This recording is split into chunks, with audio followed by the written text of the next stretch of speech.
Hello friends, कैसे हैं आप सब। आई होप आप सब स्वस्थ होंगे, मस्त होंगे। तो friends, MP DElEd exam 2025 first year की इकाई 3 के बारे में बात करने जा रही हूँ, जिसका आईएमपी क्वेश्चन बता रही हूँ मैं। इकाई 3 का आईएमपी क्वेश्चन हिंदी का। तो पहला क्वेश्चन है, पठन की प्रमुख स्तरों का वर्णन कीजिए। ये क्वेश्चन 3 तरह से एग्जाम में आ सकता है, देखते हैं। पठन की प्रमुख स्तरों का वर्णन कीजिए।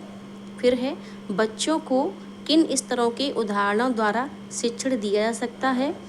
बालकों में पढ़ने संबंधी अपेक्षित दक्षताएं किस प्रकार विकसित की जा सकती हैं। चाहे तो आए पठन के स्तर, चाहे स्तरों के उदाहरणों द्वारा हम किस प्रकार से शिक्षण दे सकते हैं बच्चों को, और चाहे अपेक्षित दक्षताएं पूछी जाएं पढ़ने संबंधी। तो हमारा एक ही आंसर होगा, पठन की प्रमुख स्तर निम्नलिखित हैं जिन्हें 5 भागों में बांटा जा सकता है। पहला है चित्र पठन, शब्द पठन, शाब्दिक पठन, चिंतनात्मक और सृजनात्मक। कितने हैं? 5 भाग हैं इसके। पहला है चित्र पठन, फिर है शब्द पठन, शाब्दिक पठन, चिंतनात्मक पठन और सृजनात्मक पठन। चित्र पठन में क्या होता है? चित्र के माध्यम से बच्चों को पढ़ाया जा सकता है। जैसे रंगीन चित्र हैं जिसे वे दिन रात अपने परिवेश में देख रहे हैं, है ना। और चित्रों के आधार पर ही शिक्षक बालकों से बातचीत करते हैं कि उनका रंग क्या है, नाम क्या है। जैसे कोई एक चित्र दे दिया पशु का, तो उसका नाम पूछेंगे, उसका कलर पूछेंगे कैसा है, उसका आकार क्या है। तो इस प्रकार चित्र के माध्यम से पढ़ाया जाता है। शब्द पठन में शिक्षक किसी शब्द को लिख देंगे और बच्चों से कहेंगे कि उसका अर्थ करो, उच्चारण करो और उसे पहचानो कि किस प्रकार का शब्द है। फिर चित्रों के शब्दों को देखकर ही बिंब बनाने के लिए कहेंगे। तो हम क्या करेंगे कि शब्द के बिंब के साथ चित्र का बिंब और चित्र बिंब के साथ शब्द के बिंब बनाने सीखेंगे। और धीरे धीरे क्या होता है, फिर चित्र से शब्दों को और शब्द से चित्र को बच्चा पहचानने लगता है। शाब्दिक पठन में क्या होता है? शब्दों के आधार पर वाक्यों को समझ लेना, उनका अर्थ समझ लेना।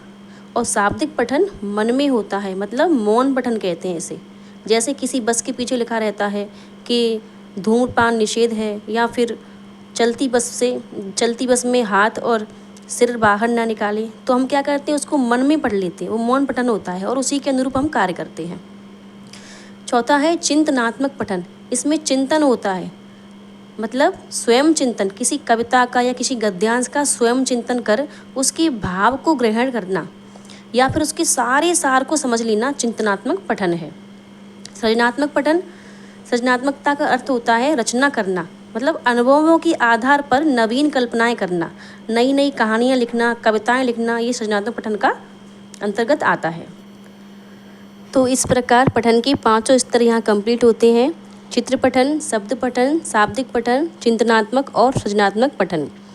स्क्रीनशॉट ले लीजिए, बहुत आईएमपी क्वेश्चन है, इसे आप कंप्लीट कर लेना।